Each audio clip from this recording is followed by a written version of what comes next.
Okay.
For those who... What we do here is go back.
You'll never have the sacred stone. Oh, this you crazy mother.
Here we are. Welcome everybody to the first Child of Mecha live stream. Imagine that. If you're watching, welcome. Thank you for watching, taking the time out of your busy day to watch some idiot build a model. So tonight really is kind of just working out the bugs of this thing. It's super late here where I am. It's about quarter after 2, so about 2:15 in the morning. So it's late. I'm tired. So we're gonna go short tonight. We're probably gonna go maybe 45 minutes. Gonna do a little talking. Gonna do a little modeling. Hopefully we can answer some questions.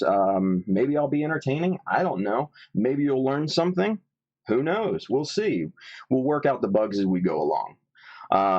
But I've been wanting to do live streaming for a little while, and back in January, I told you I'd be taking this year off to focus on video, live streaming, all that good stuff, and I finally got the setup here in the studio. So, no time like the present to get it started. So, without further ado, let's jump into it, and we're going to switch over to the bench video here real quick. Do that. All right, here we are. So hopefully everybody can see and hear me. Man, if you're in the if you're watching, sound off in the chat wherever you are. We're simulcasting right now, or at least I hope we are, on YouTube, Twitch, and on Facebook, all three at the same time. So if you're out there, if you're watching, let me know who's out there. Gundam UK, Simon, thank you, brother. You're on Twitch. Love it. So if you have watched recent episodes of Gunpla Talk, or if you follow Simon, Gundam UK, all of his socials, you know that I'm a huge fan of Mr. Color, and specifically these 40th anniversary colors are just really, really nice. Now, I just noticed my screen here, this webcam, is reversed. I'll fix that. Just another bug. But my good friend Irad up at the Gundam Kitchen was able to secure 6 colors of the Mr. Color 40th anniversary. 1, 2, 3, and then 7, 8, and 9. I'll go through these colors and I'll show you, because I was blown away by these colors. So the first one we have here is number 1. This is called Graphite Black.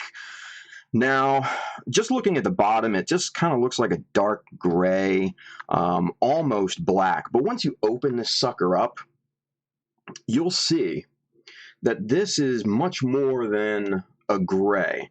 And I don't know if the camera is going to be able to pick that up or not. That right there is metallic. And it's just lovely, because it really does look like graphite from a pencil. Super nice. Super, super nice. I can't wait to use this. And it's very subtle metallic, too. It's almost like a pearlescent metallic. It's really wicked looking. And it's not nearly as dark when you look at it this way in the jar as it is if you look at it on the bottom. So I'm super psyched about this one. This one kind of caught me off guard. I knew this was going to be interesting, but I didn't know that this was going to be metallic like this. So killer color right there. So that's number 1. I got number 2 here. This is called Previous Silver. Another metallic. And this by far, man, is like extremely smooth metallic. And I was really kind of shocked by that, because in a lot of metallic colors that you see, whether it be lacquer, whether it be acrylic or what have you, the metallic particles start to separate very, very quickly, I might add. But this one, I don't know if the camera's picking that up or not, but it's really super smooth. And that, again, kind of surprised me. The current Mr. Color Silver is a bit of a darker shade than this. So this might be cool for highlights on inner frames and things like that. So very cool color, that. This one by far was my number 1 want of these series of paints. This is number 3. This is called Cranberry Red Pearl. And this is just a wicked looking color. Let me really shake this up to hopefully come across and get you guys a good look at this, because this is just a beautiful paint. it's dark and focus there. Come on, buddy. It's dark. It's kind of a mix between metallic and a pearl. But it's just wicked looking when you look at it. It's almost, it looks almost like a red foil color. Yeah, Simon, gorgeous rubyish color. Yeah, Simon on Twitch, he's watching us. Yeah, he has these colors. This is just a beautiful, beautiful color, and I can't get over what this looks like. I've not seen any other paint that looks quite like this. It's pretty wicked looking. So that should be interesting to spray on a model. So that's really, really cool. Now, the other three that I have here, obviously, are versions and shades of red here. So we'll go in order. So number 7 here, we've got Previous Red. Now, obviously, a red is a red, almost. Mr. Color has quite a number of shades of red. But this one, in particular, is somewhat dark, but very saturated, so it's very vibrant, and it's kind of sinister looking when it comes down to it. I mean, these are just gorgeous paints. I wish these were regular colors and not limited editions, because I'd use this stuff all day long. So again, I mean, look at that red. It's almost like a Ferrari style red. It's just gorgeous. Imagine painting a Sazabi or a Sinanju in that. That would be crazy. So who knows what I'm going to do with this, but it's an awesome, awesome red. And then we got number 8 here. This is called Blood Red 1 because there's 2. That's what the next one is, Blood Red 2. But this one is Blood Red 1. And this is it's called a gloss, but it's got a clear top, so it does have a bit of transparency to it. Let's open this sucker up and I'll show you what I mean. So it's not completely transparent like a clear red or another clear color, but this again is just really nice, and it's got a bit of, in the light, it's got a bit of like blue and purple shine to it. It's really, really cool, but it does have an air and a hint of transparency. So I think you'd have to really get creative with this particular color, maybe do some underpainting to it. So I'm not sure exactly how I'm going to use this or what its capabilities are. I've got to test this one. But these two, Blood Red 1 and 2, should be very interesting effects on a kit. So looking forward to using this one too. And then the last one I have here is obviously Blood Red 2. And this one is just a deep, deep, dark red. It's almost a maroon color. And this one's evil looking. It really is. I mean, it's got, again, it's got a little bit more transparency than, say, Blood Red 1. But it's dark. And again, it's got a hint of other colors in the light. So, I don't know if they've added maybe a pearl style additive to it or not, but man, these colors are just gorgeous.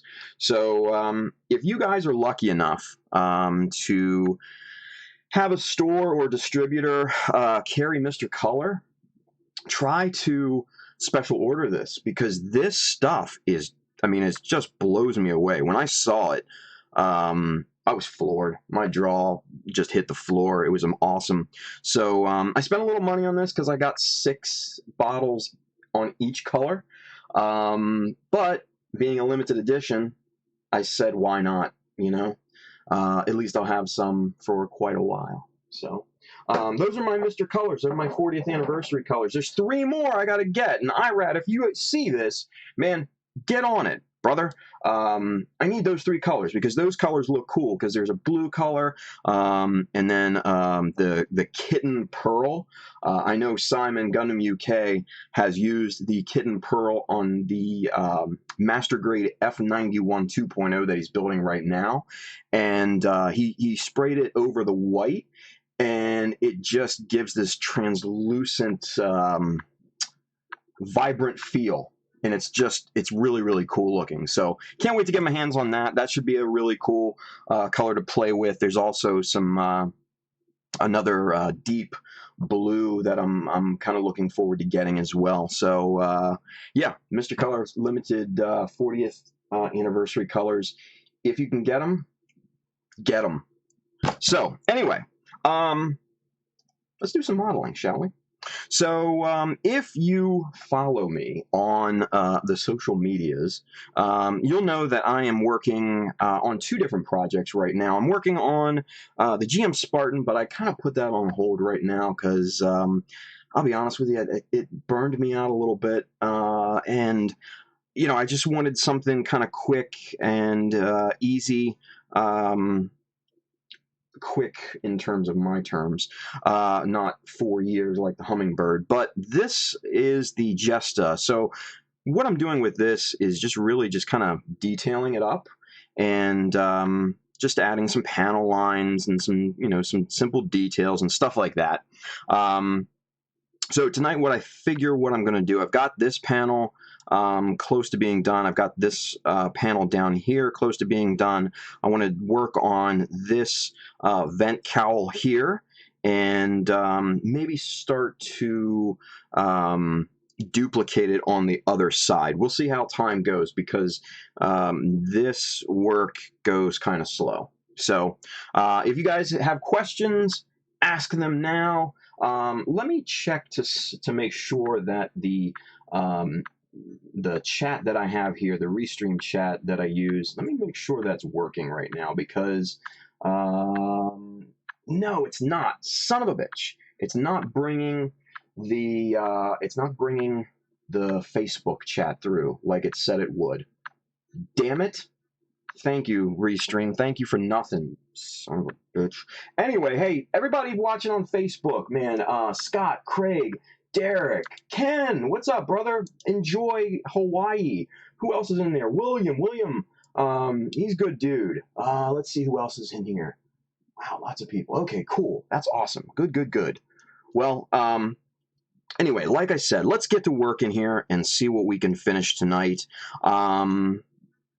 I'm going to be using, my myriad of tools. So if you happen to see me working with something, there is a link on Facebook, on the Facebook stream and on the YouTube stream, to the my Amazon Associates page that has a listing of all of these tools, except for the BMC chisels. You can get those on Hobby Search. Love me some Hobby Search. But everything else should be on there. The chopper's on there. The Optivisor that I use is all on there.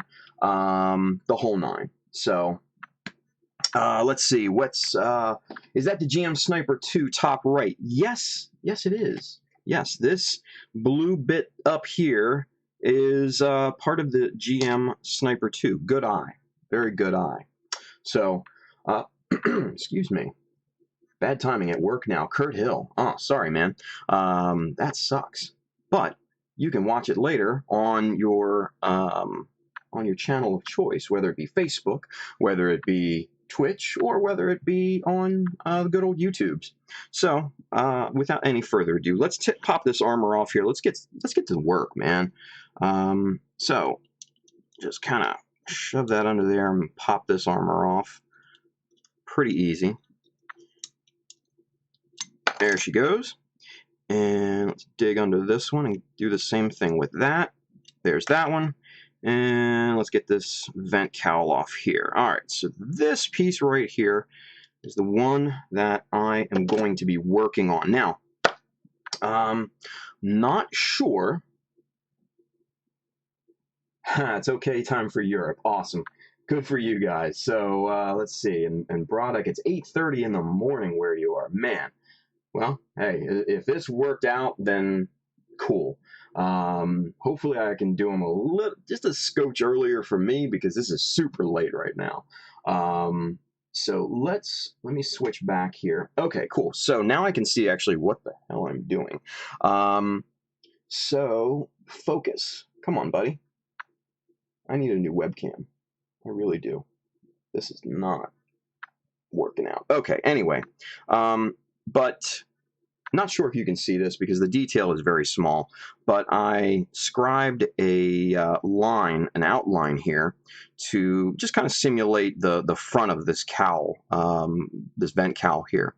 So what I'm going to do is I'm going to simulate a latch in here with a notch. So that means pulling out the BMCs, and that also means putting on my Optivisor. Now, if you guys are not familiar with an Optivisor, this thing is just a natural extension of my head at this point. This has I think it's like a 4 times magnification, these lenses here, and man, you can see just such crazy detail.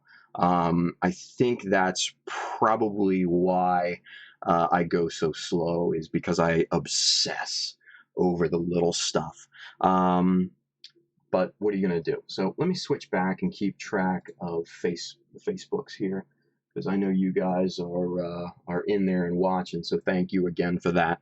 But all right, so what we're going to do, we're going to get a little Dymo tape, and we're going to do a little scribing here. So guys, what I like to really do with my Dymo tape is you're not going to use the full width of Dymo tape all the time. You're going to cut it. You're going to trim what you need, and then when you have leftovers, what I do is put it in this little plastic container and kind of save the leftovers. They come in very, very handy. So that's what I'm going to do. I'm going to dig into here and find just kind of a short, thin piece that will adhere to a small area pretty easily. That looks good. That's about 2.5 millimeters. And we don't need this full length, so we're going to chop this down a little bit. And let's get that going. Pop that.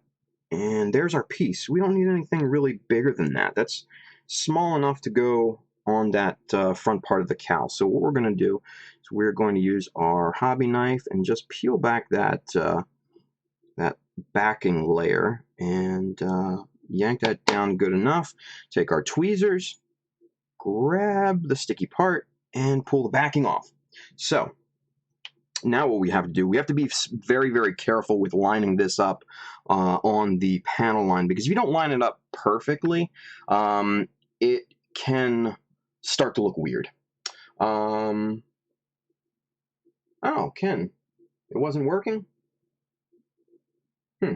Yeah, it's still coming through. So Ken is now on Twitch, and he said the Facebook chat wasn't working, but I'm still seeing people in there, so I don't know.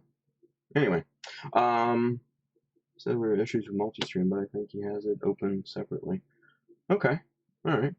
Well, we'll see, and we'll go from there. 7 viewers right now. For a first stream, hey, whatever is cool. Even if there was 1 viewer on a first stream, I'd be happy. So Endless Inferno there on YouTube, thank you for watching, man. Appreciate it. It's not exactly the viewer count that we see on Gumpo Talk, but you know, it's a building process. It's a building process. So, I know it's in the title, but are you making something else than robots? Not really. That's what I do, man. I build little robots. Build, little plastic robots.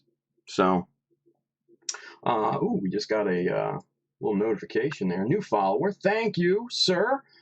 Soldier M123. Appreciate that. Thanks for the follow. Shout out to you, sir. All right, so what we're going to do now, the panel lines that I scribe into the plastic are 0.15 millimeter. That's what I really like in terms of a 1/100 scale.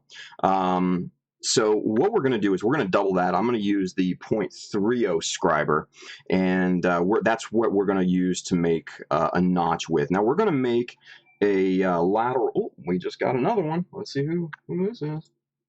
Ah, Broddick. Thank you, sir. Again, awesome. Thank you for the subscribe on YouTube. Appreciate that. Shout out to you. Where do you get your scribing ideas from? William Wilms over there on the good old YouTube. Man, that's tough. I'll be honest with you. That's tough. Getting ideas for lines, really, you need to follow the anatomy of the model itself and the piece itself. So for this is a like I said, a vent cowl. So I could envision some sort of kind of a rim around that with a different color, maybe a white or something like that, contrasted from the dark color. But you look for inspiration everywhere. You look for it in real life. You look for it in other modelers' work.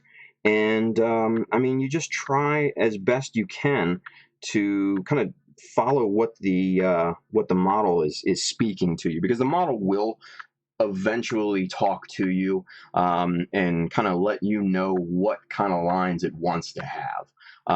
Now, not realistically, but metaphorically, it will speak to you. So, with that being said, let's get this line in here. Let's get this latch done. So I want a long kind of lateral latch here. This isn't going to be sticking out perpendicular. This is going to go nice and parallel to the line that's already there. So I think that should look pretty damn cool. And let's see. First pass you want to do really, really kind of light. Let the scriber, the chisel, let that do the work for you initially.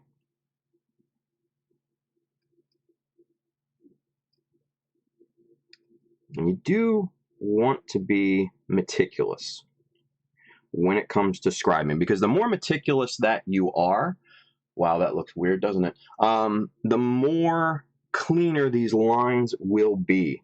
Me and Josh Dara, for those of you that don't know,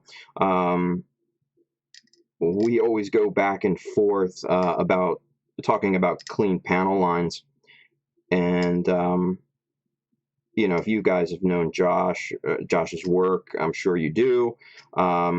His panel lines and sculpting talent with chisels is kind of second to none. And it's really, really impressive stuff. So he and I are very cognizant of clean, sharp panel lines. So, like I said, meticulousness when it comes to scribing is absolutely crucial, because you want these to look like machined, parts that have just been through, and there I just dropped it. Son of a bitch. I knew I was going to do that on the first stream, so I apologize for that. Let me go digging for it. And I'm back. So, like I was saying, you want it to be, you want it to look like it's been designed by a professional, mechanical engineer, designer, what have you. That's what you're essentially trying to emulate in the plastic. And it is kind of an art form, I'm not going to lie. But Gunpla is an art form too, Don't let anybody ever tell you different. Gunpla is absolutely an art form.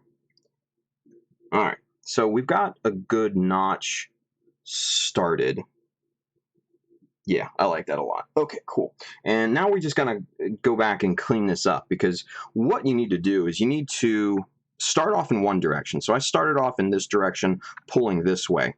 Once I got this side of the notch started and deep enough, I spun this thing around and then went from the other side and did the same thing. Now, once these two meet in the middle, that's when, you know, you start to clean it up, even it out, because you don't want the notch in the middle to be, you want it to be flat. You don't want a hill kind of action going on there. So we're going to go in, we're going to level this out, and we're going to clean it up a bit. So that's what I'm going to do. So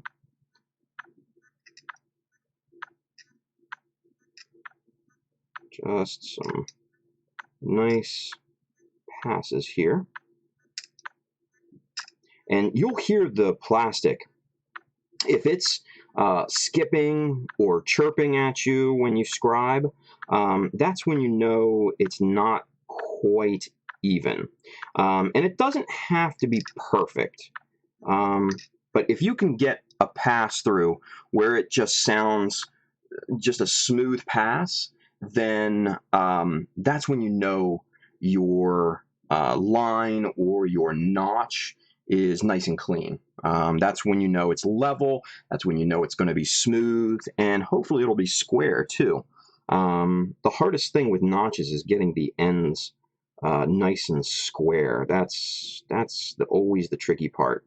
But again, if you're meticulous and you're careful and you take your time and let the scriber do the work, you will absolutely come out golden.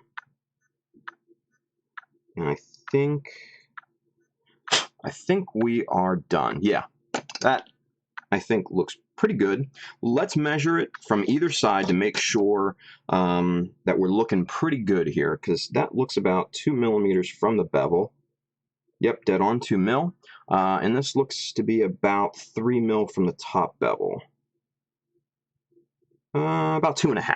Okay, so perfect. That was exactly what I was looking for. Let me try to sand this, and hopefully it'll be enough contrast with the plastic dust actually in the groove, in the line, that you guys can see it on camera, because it's obviously, with this being a darker piece and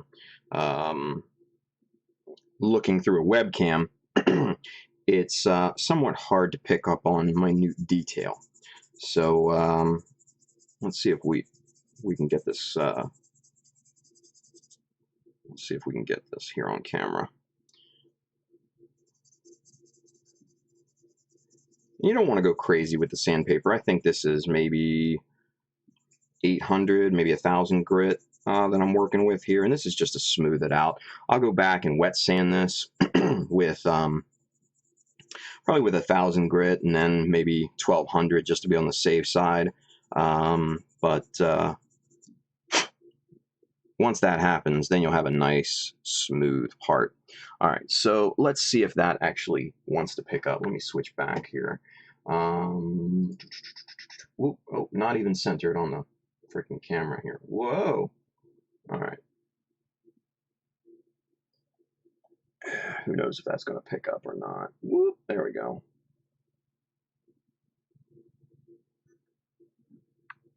Oh, it almost did. Look at that. It almost got it. There it is. Oh, son of a bitch. Anyway, trust me, it's there. All right. So what we're going to do is we're going to take an old toothbrush and try to get as much dust, plastic dust, out of there as possible. And what I really like to have handy is what I actually don't have right now. Let's dig in the, here it is. So an old, just an old cheap paintbrush. You know, these are like dollar store paintbrushes. This is nothing crazy. But just to get in there and really kind of dig out the plastic dust out of here. This works very, very well. And once you go and wet sand this, there won't be any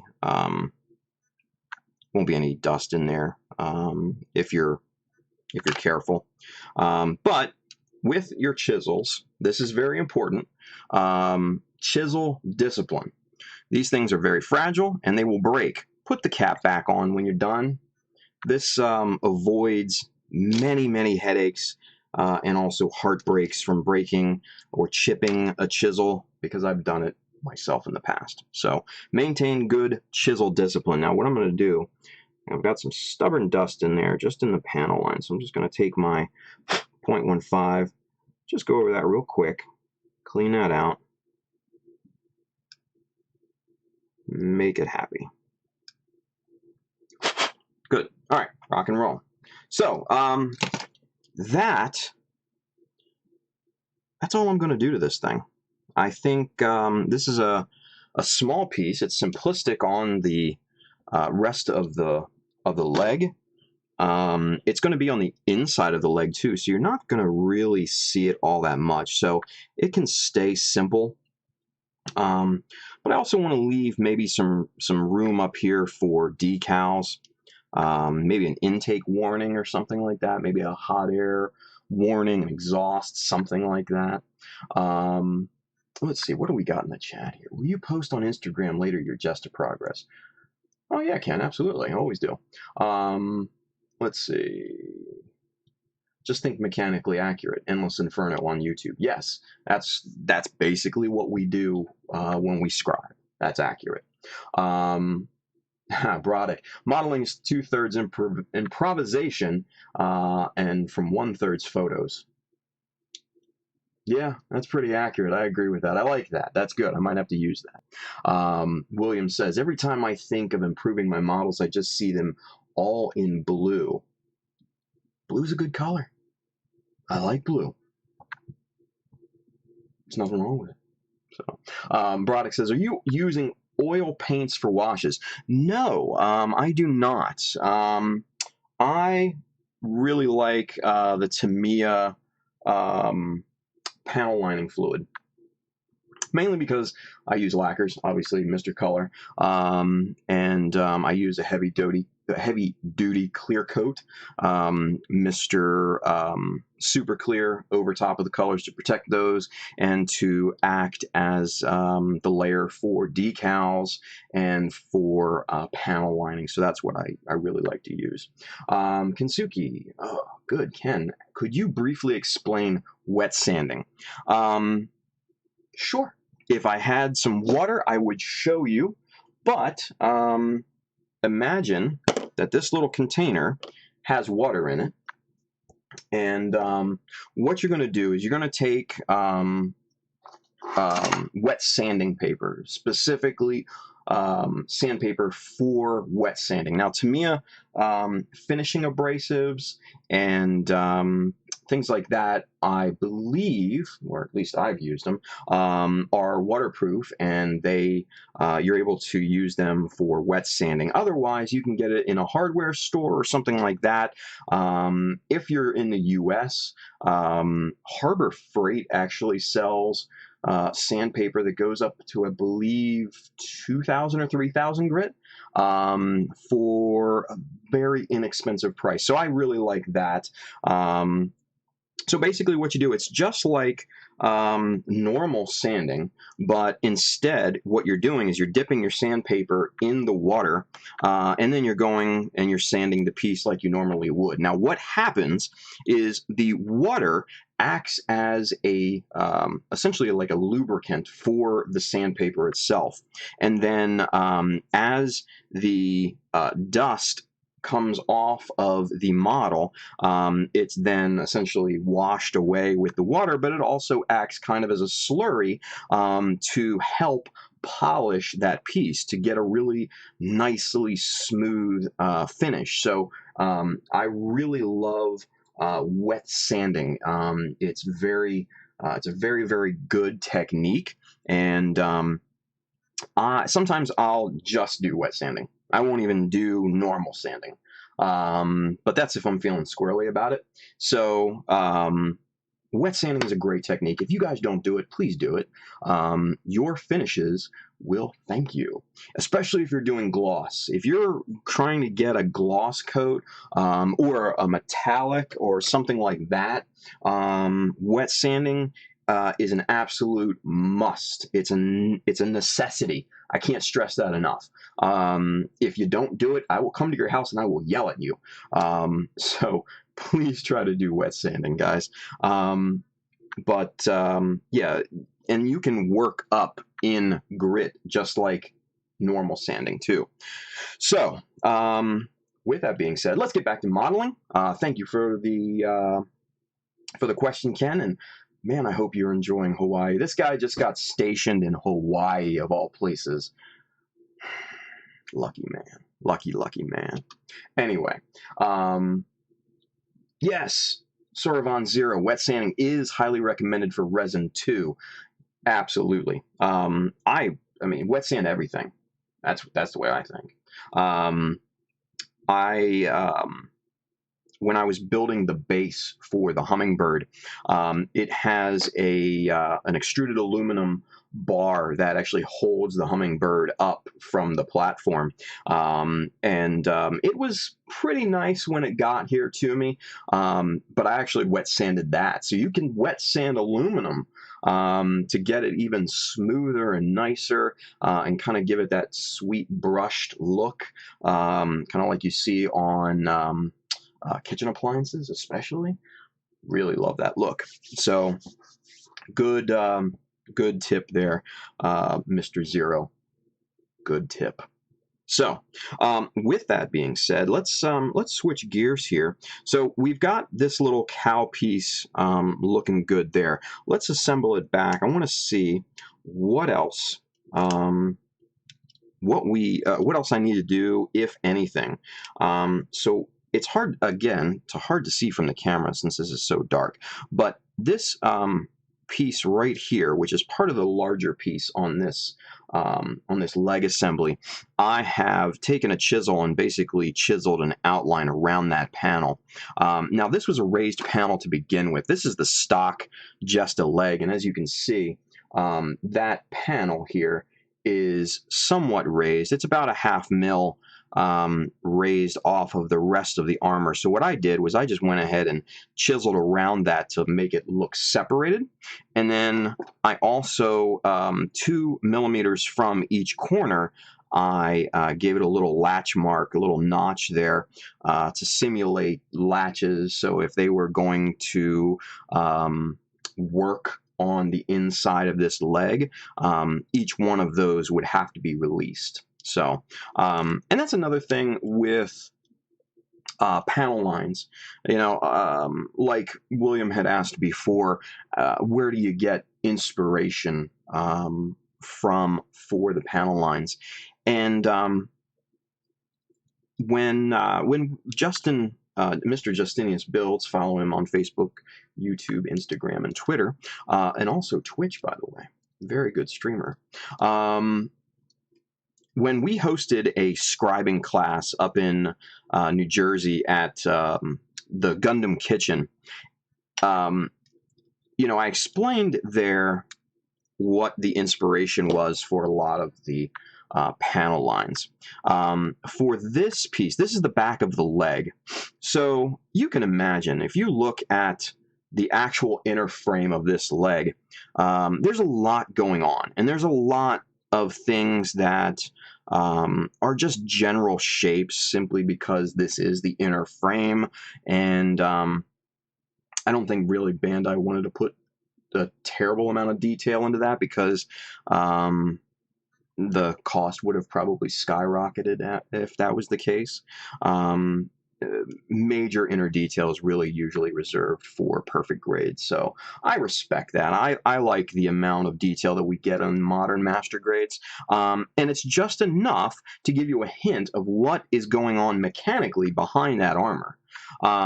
So imagine, if you will, that you're a mechanic or maintenance tech or something like that, working for the Earth Federation or Xeon, whatever your preference is, and you need to get to a hydraulic or you know, some sort of assembly or electronics or something behind this armor. How are you going to do it?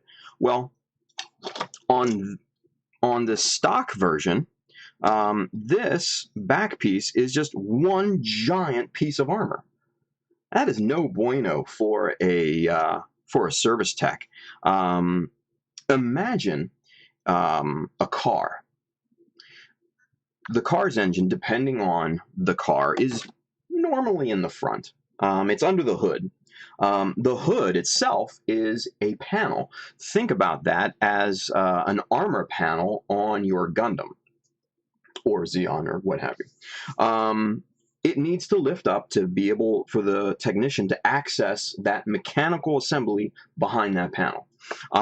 So with that in mind, that's what I really try and focus on when I'm designing and coming up with panel lines for my particular project. So for this piece, this is the front of the upper leg, and again, I really wish that would focus.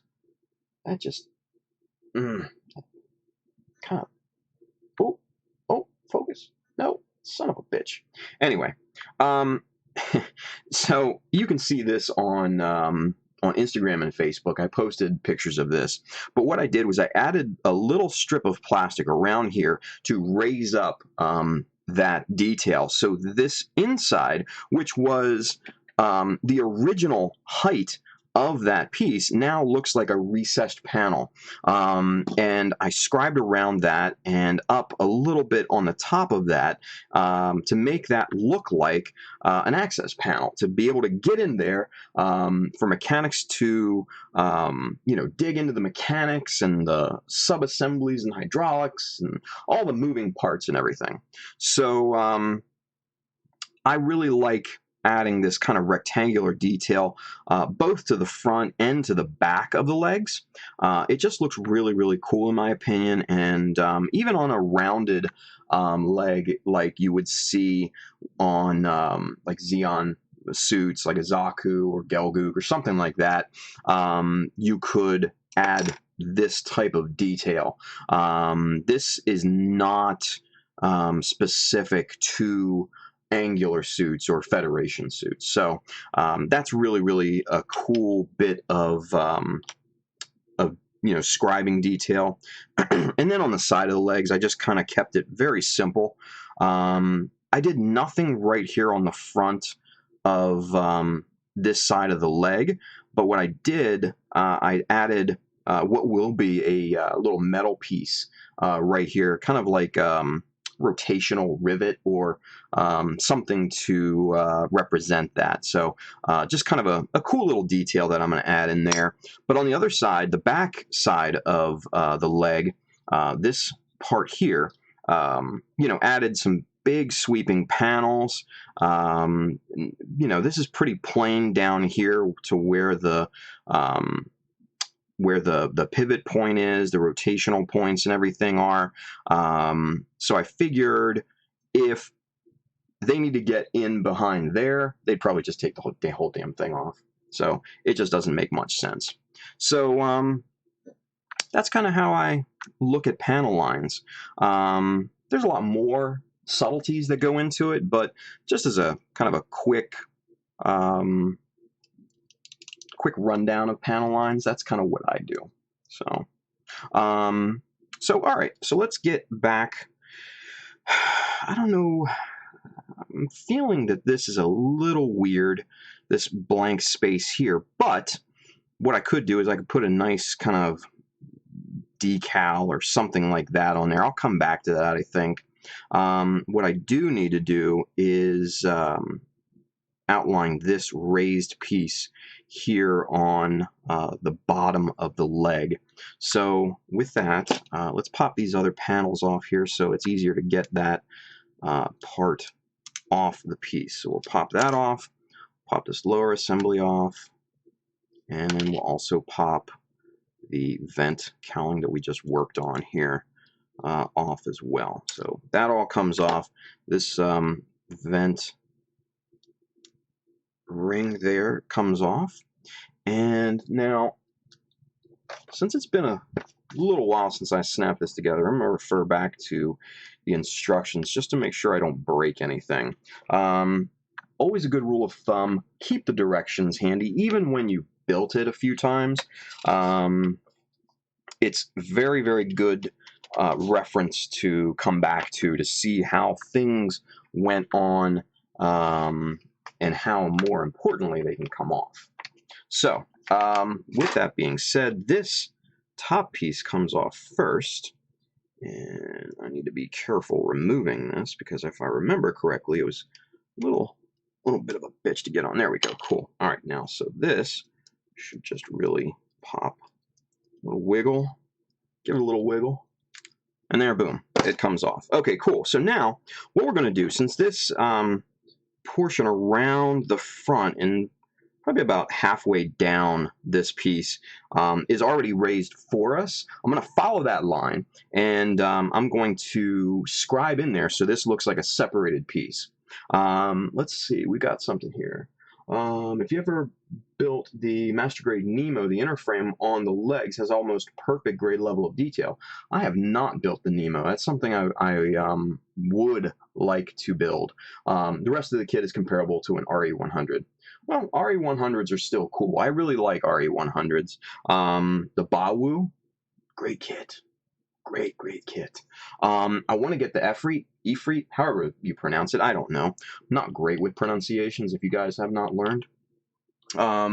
So I like RE100s. I like them a lot. I want to get that Yak Doga that's coming out. So a lot of people are down on it. I kind of dig it. Any flaws that it might have, I mean, I can probably fix, or just leave them. It depends on once you actually get the model in hand and really kind of take a look at it. So, we'll wait and see what it looks like in person. So, all right. So let's get some Dymo tape out here. Let's get that going. Let's get this puppy started scribing here, because even though it's raised, there's a slight bevel to it. So I don't trust that the chisel will ride perfectly around that bevel and give me an absolutely clean line. Up on the top front here, it's a little bit more distinct, but on the sides here, simply due to the molding process, it's not nearly as clear. There's not as much clarity on the side in terms of sharpness, so we will have to use some Dymo tape just to make sure that those panel lines are going down properly. So let's get some of that out here. All right, that looks good. That's a nice piece. We got our piece from before, so let's start cutting that. So just need a little piece for the side. That looks to be good. And now what I like to do when I am scribing panel lines and things like that, I like to do everything on one side first and then duplicate it to the next. Because I feel once I get the look I'm going for, then I can start to duplicate it on the other side. And it's also not as tedious for me that way. Now, it's all in what you're comfortable with, but for me, I just kind of like to do it once, get, those kind of creative juices flowing, if you will, and then that way, after I'm done with that, I can go back and duplicate it on the other side fairly easily. Okay, let's make sure that this is lined up properly. Right along the edge, not straight just yet. All right, that right there looks perfect. Okay, so we are going to take our 0.15 chisel. We're going to go to town. So what a good best practice is to start on the piece, and if you are scribing a line that goes off the piece, is to scribe in that direction. So essentially from the inside out. So let's do that here. First pass, very light. And as you continue to make passes on the scribe line, obviously that line will get deeper and deeper, but it will also be easier because you'll have a groove for the chisel to, you know, to ride in. And that, I think, is that. Now, we want to be able to reuse this piece of Dymo tape because this piece can still serve a purpose. Yeah, and see, that line is nice and clear. Obviously, you guys can't see this at home, but trust me when I say it's sharp. All right, so visor back down. Let's get this piece on the other side.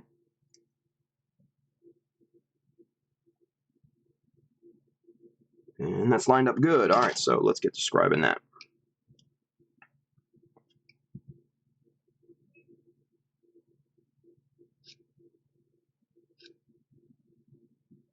Again, real light on the first pass. Let the scriber do the work. That's what it's made for. You don't want to press too hard. You just want to give it just a little pressure. Nothing crazy.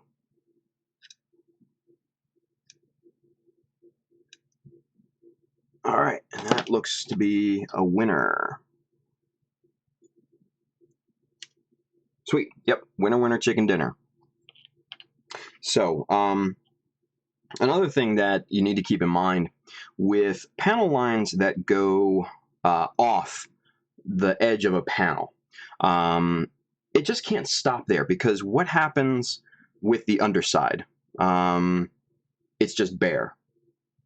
What's going on there? Nothing. So you need to wrap that panel line around to the other side, even if it's not raised or anything like that, or even if you are probably never going to see it, you still, just as a best practice, want to wrap that panel line around there, because what happens if your model is sitting in the case for maybe a GBWC event or something like that? What if Kawaguchi himself starts coming around and inspects it with a expert's eye, and he sees that that panel line just kind of stopped arbitrarily? That's going to cost you some points.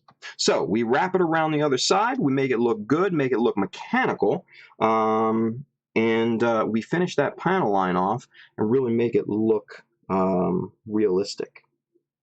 So we line up a piece of Dymo tape on the bottom here. We just continue that line.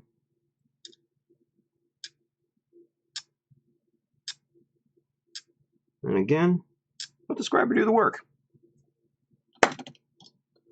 Why bother yourself doing more work when you can let the scriber do the work for you? That's what I say. All right, so cool. So that wraps around now. And you can even wrap it on the inside too a little bit, just to give you, you know, the assurance that that panel line is 100% finished. I'll line that up there. Press that down so it's not going anywhere. And let's do some scribing. Now, is that straight and parallel to the other one? There it goes. Perfect. All right. Let it work. Let it work. Let it work. Just quick, easy passes. And that, for that line, is all she wrote. So we throw that piece of Dymo tape away. We're done with that. That's a little bit short anyway. And then we're going to continue to wrap it around. Let's do a time check here. Oh my God, it's 3:08 already? Wow, I've been at this almost an hour. Time's flown by. Now I'm going to have nightmares about Kawaguchi inspecting my work. Well, you should, Saravan. You should. He is an evil, evil man. No, I'm kidding. I'm kidding. Kawaguchi's awesome. Kawaguchi's awesome. He's a very friendly person.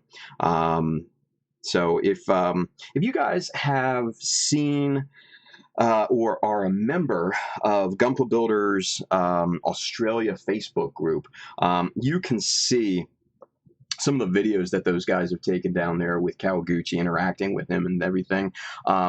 Funny as hell. I'm telling you what, man, the Australians know how to have a good time. I am so freaking envious of them.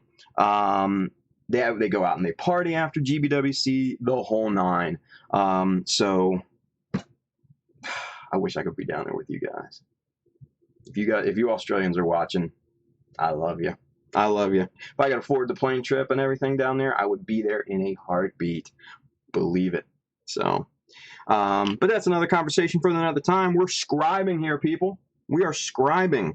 So we need somewhat of a longer piece than that for this particular line. So let's get this longer piece that we cut here earlier. Let's trim that up a bit because we're not going to need the whole thing. Let's see. Right about there. Looks good. Okay. Cut that. Save those two little pieces because, like I said, those can come in handy on another piece or something like that. So I saw something Lincoln put together on Twitter, but that was it. Oh man, Saravan, if you get onto Facebook, the Gunpla Builders Australia group,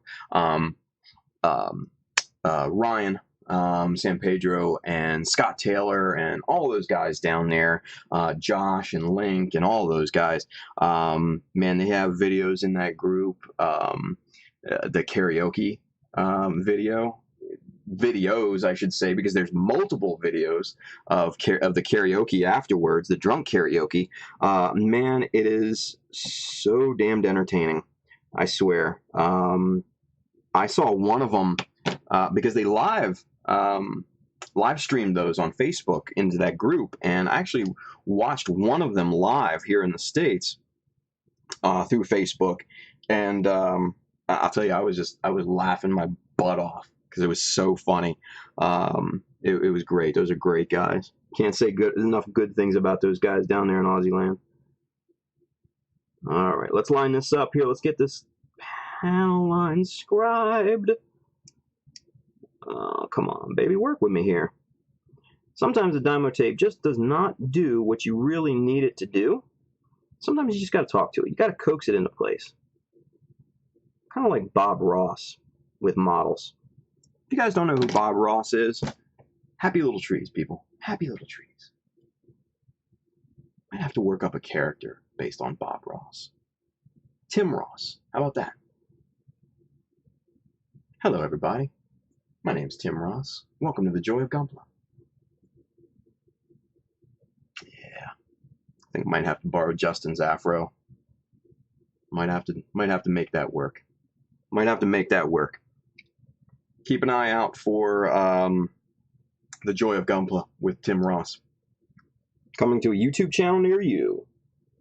All right.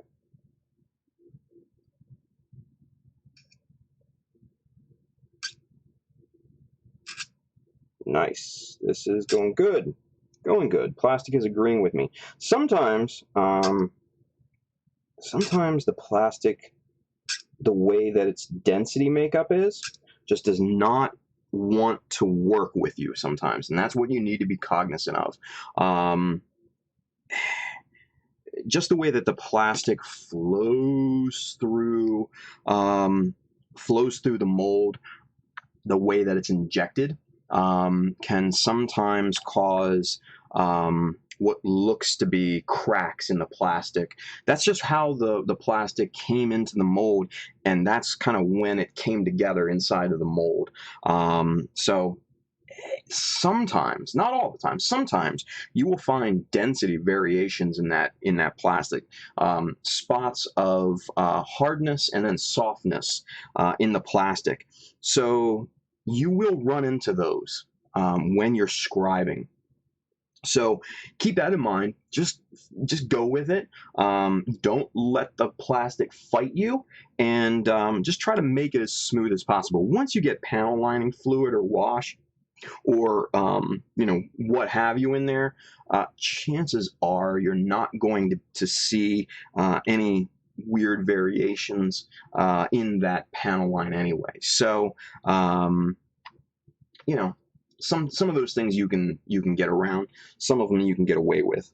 So, but this one right now, it it looks really, really clean. It sounds clean from the Scriber. There was no chirping or skipping or anything like that. And so for right now, I'm pretty happy with it. Yeah, that looks good. It looks quite nice right now. So we'll do the same thing to the other side of this piece. William says, that's not a mistake. That's a bird. Yes, a bird. Yeah. And we have that version of saying here in our hobby too. It's not a mistake. It's battle damage. How many times have you guys heard that? Battle damage. If I had a nickel, no, if I had a penny for every time that I've heard that in my modeling career, I'd probably have maybe 50 bucks. I'm just saying. Pennies don't go a long way. What are you going to do? Anyway, getting this tape down here. Now, interesting, what I'm finding is that this panel, this raised detail in this particular piece is not straight. It's actually concave, so it dips a little bit. It's not a perfectly straight line. So to overcome that, I push the tape, and I did this on the other side. I thought it was just maybe this side that was just a little inaccurate, but it's actually both sides. So I pushed the tape a little bit farther down onto the existing bevel that's there for the raised piece. And what that'll do is that will cut into the bevel, and then it will basically hide that that concave shape of that piece. So it looks completely straight, and basically it's an illusion. So you can say I'm a magician.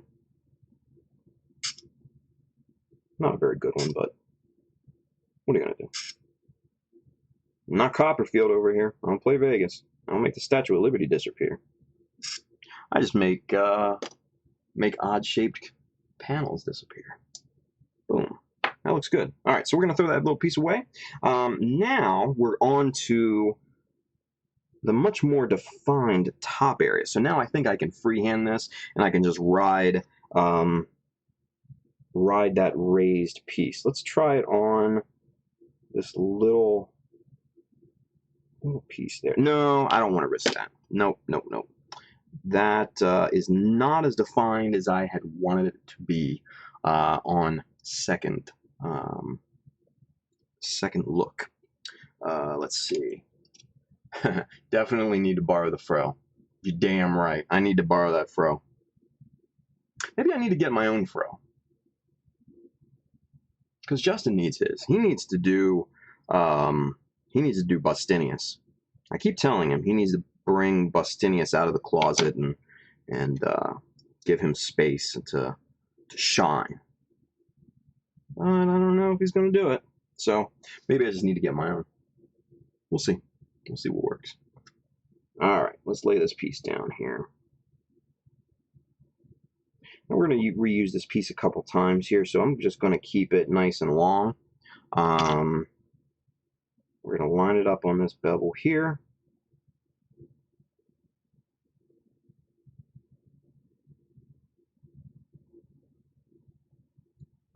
Okay, now I'm going to push this down and make sure that it's attached with my paintbrush here, just to make sure it's nice and secure. Let's check in with Facebook, shall we? Let's see if that chat is actually working or not. Oh, maybe not. Maybe not. Let's check the other Facebook window here. Facebook, what are you doing to me? You're killing me, son. It shows the video. Shows that I'm live. Let's see if there's... Maybe if I open another window. Let's see. 14 comments. Yeah, no. What the hell? At least the video is working. So for everybody watching on Facebook, all 9 of you right now, I really apologize for the chat not working. It's not me, it's them. It's Facebook, I swear. It didn't have anything to do with it. So, sorry. Maybe next time. Again, we're working bugs out here. This is the first time that I've actually done a live stream where I'm actually paying attention and where I'm actually the producer. If you guys have watched the live streams from the kitchen, I have a friend of ours, Paulie, who is local up there, who is a really good guy, and he helps produce the Gundam After Dark series with Irad and Brax, aka Gundam Nerd, on Instagram. He helps kind of work behind the scenes on that, and also the Gundam After Dark stream that the Gundam Kitchen does kind of every week and then every other week. If you guys aren't watching that, man, it's a good time. It's a live sales show that you can buy kits and stuff and supplies and things. You can buy them on Facebook while you're watching the show. It's really crazy. It's like a home shopping network for Gunpla. Like, why didn't I think of that? But Irad's making it work, man. He's having a lot of success with that, and I am just really pumped and happy for that guy, man. I love Irad. I love his store. I love the atmosphere that he cultivates up there, because he's got a community that he's built, and it's just awesome. It really is good, and that's why Justin and I go up there and do classes, because we just love it up there. It's so much fun. So much fun. All right, let's get this other line scribed on here. We're going to finish this piece up. We're going to finish this scribing up tonight, guys. And I'm going to call it a night, because it's super late here where I am. It's 3:21 in the frickin' morning right now, people. And I'm on here and I'm streaming for you. You're welcome. No, I'm digging it. I love it. So I didn't mean it. I'm sorry. It's not you, it's me. So like I said, I'm going to finish this up. We got a couple more lines here to scribe.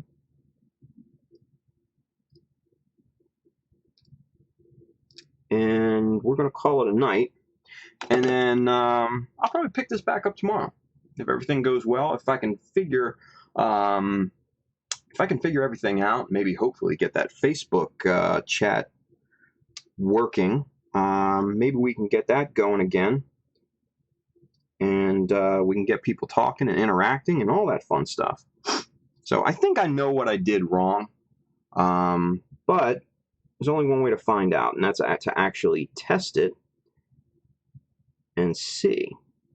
All right, so with this, I'm going to do the top. I'm going to take the top off first, and now there's a corresponding vertical line here that looks to be pretty defined. More defined than the other lines right now, so that's why I'm kind of maybe I'm going to attempt this freehand. We gotta see. We gotta go slow, super slow.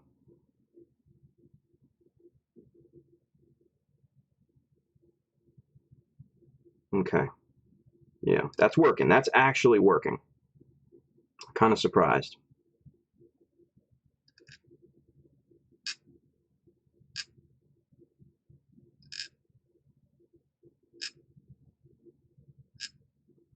I don't know. I'm thinking I might change up the camera angle here too, because this top-down deal, I just don't know if it's working. What do you guys think? Let me know in the chat.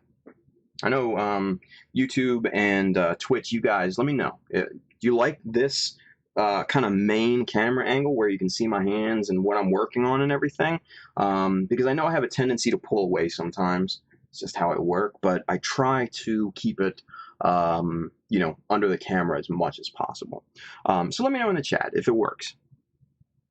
If not, we'll readjust.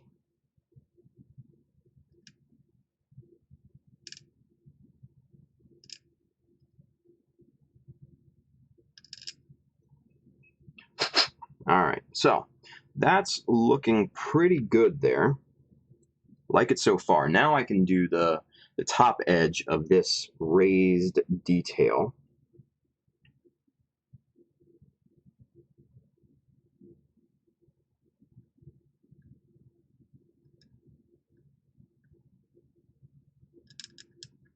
Now, one thing that you're going to have to be super careful of is connecting the corners of the panel lines. The corners are going to be your problem areas. That's where you're going to sometimes see what's called blowout, where if you're not careful enough, you can go right past that corner and just kind of scratch the model piece. I've done that plenty of times, so you know, if you do it, you won't be the first one to do it. Oh, look at that! Looks like Facebook might be working now. No way! Look at that, Ron Art. For the love of Gunpla and for the love of sharing your work, I guess that's why you do it. You're damn right. That's why I do it, man. So I can show you guys how to do things, so you can do things, so you can make cool stuff. That's why I like to stream. That's why I like to teach. It's just really cool to kind of impart that knowledge, if you will. So, good comment there, Mr. Ron Art. Thank you, sir. Appreciate that. That makes me feel good. All right. So, visor back down. Let's get back and scribe these last two lines here. We're going to clean up this top line. Just make sure that corner is nice and crisp, because a crisp corner is what we are striving for. We are striving for perfection. Even though it's unattainable, we still strive for it. You shoot for the stars, you hit the moon, as a wise man once said. God, it's such a dad quote. I am so old, it's not even funny. Jesus, why did I say that? That sounds terrible. Disregard that. All right. Get this bevel scribed here.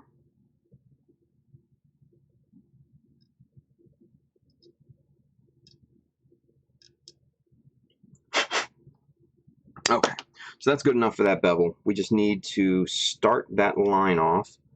It's looking good. We're going to hold that little piece of Dymo tape there with the tweezers and put that off to the side while I clean that line up. Then we're going to reapply, and we're going to kill these last two lines here. I'm going to go the other direction to make sure that looks good and it doesn't blow out the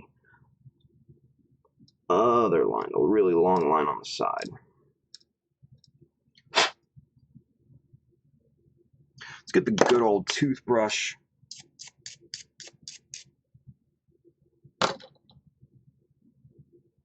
Good. Yep, that's looking good. All right, last two lines, and then we're going to call it a night, everybody. I'll see you tomorrow, hopefully. Wherever you are in the world, hopefully you guys are all around the world joining me tonight. All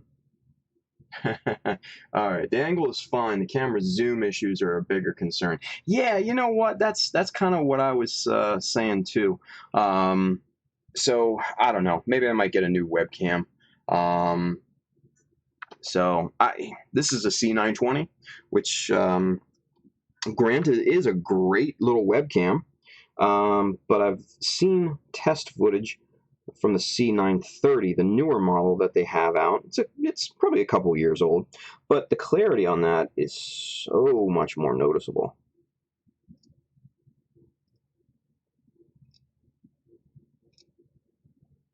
Ah, you know what? Let me see something here. Hang on. Bear with me, people. Bear with me.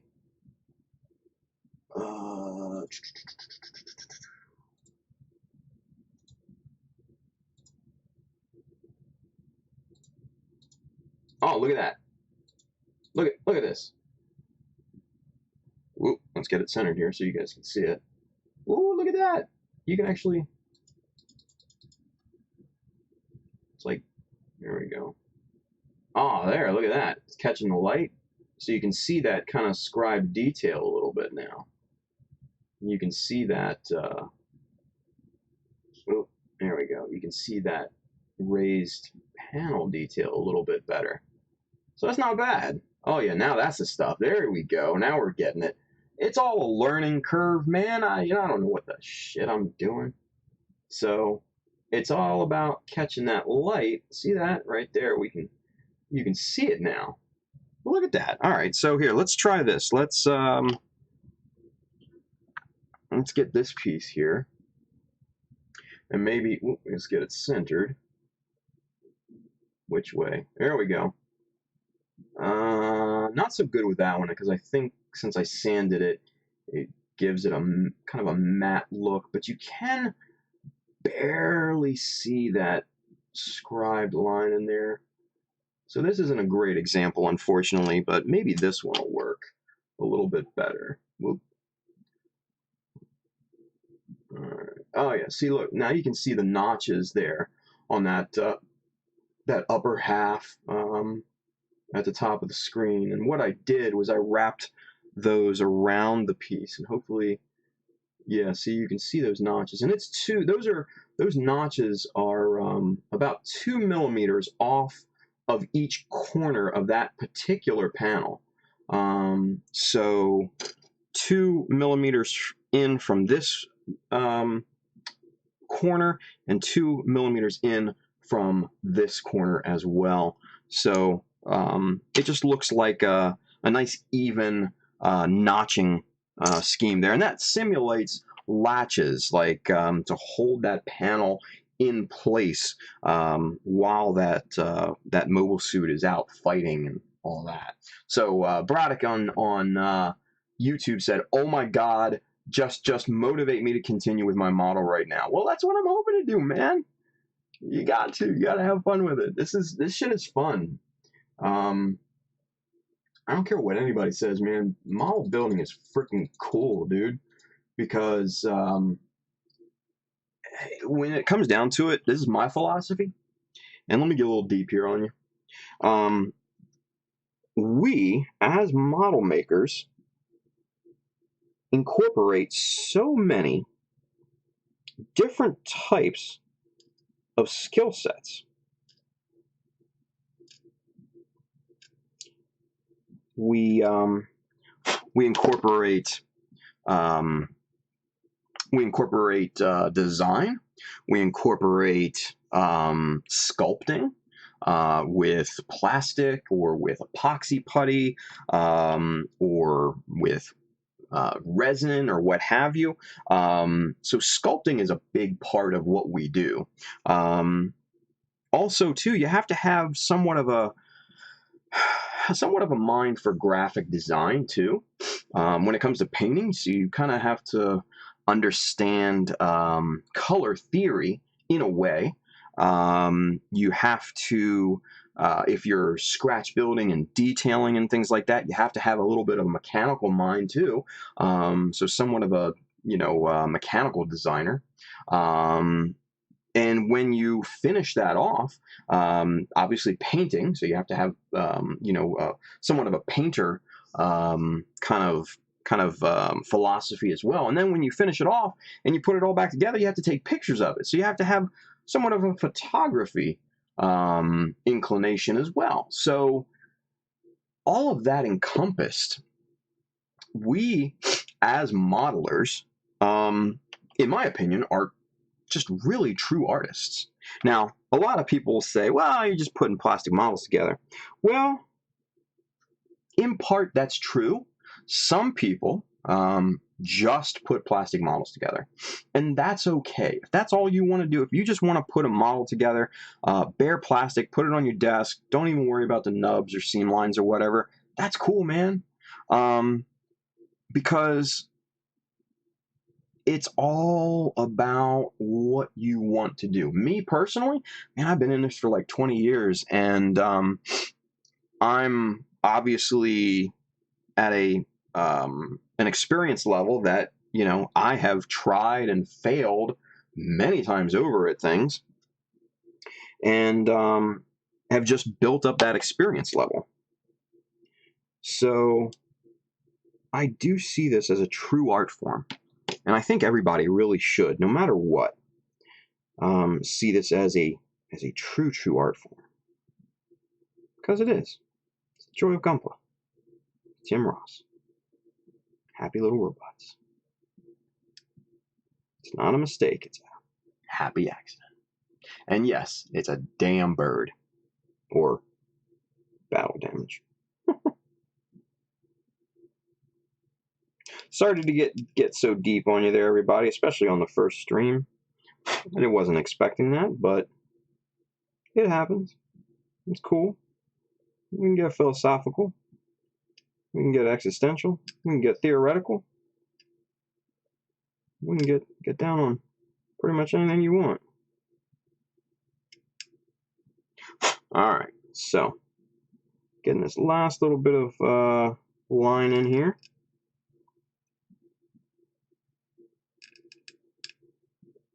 Clean up those corners a bit.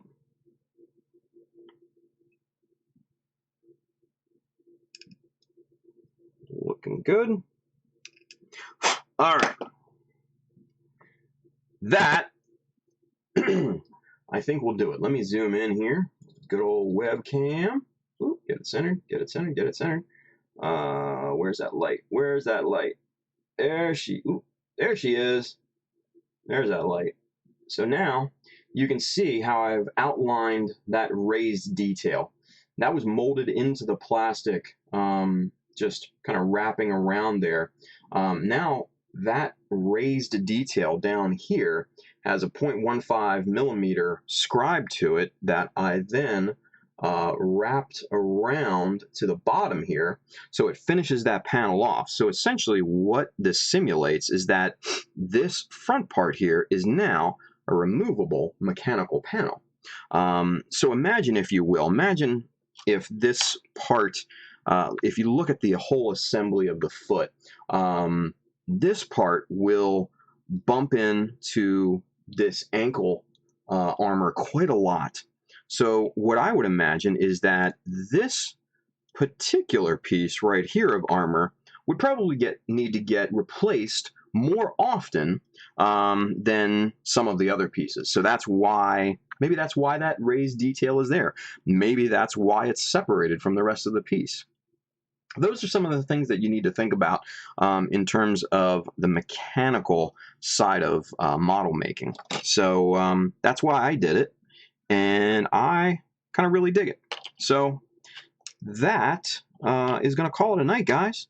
So for everybody watching at home, thank you so much for watching the first live stream. We went a little bit longer, a little bit more than an hour here at this point. And so far I thought it went off with kind of out of it with no hitch, surprisingly. Hopefully you guys were entertained. Hopefully I wasn't boring. Let's check in with the Facebook chat real quick. Anything in there? Anybody on Facebook? Hello? Ring-a-ding? Nope. Okay. So I'm going to get back on here tomorrow night, so keep an eye out for Twitch, YouTube, and Facebook. All three will be simulcasting too. So this is a whole ton of fun. I love this stuff. So I'll be back tomorrow night working on this thing. So until then, thank you for watching. Make sure you like, subscribe, and follow to all of the social medias. And if you're interested in this style shirt, this mecha shirt, you can find it on the Child of Mecha store. So childofmecha.com, take a look at that, and we'll see you guys tomorrow night. Night, everybody.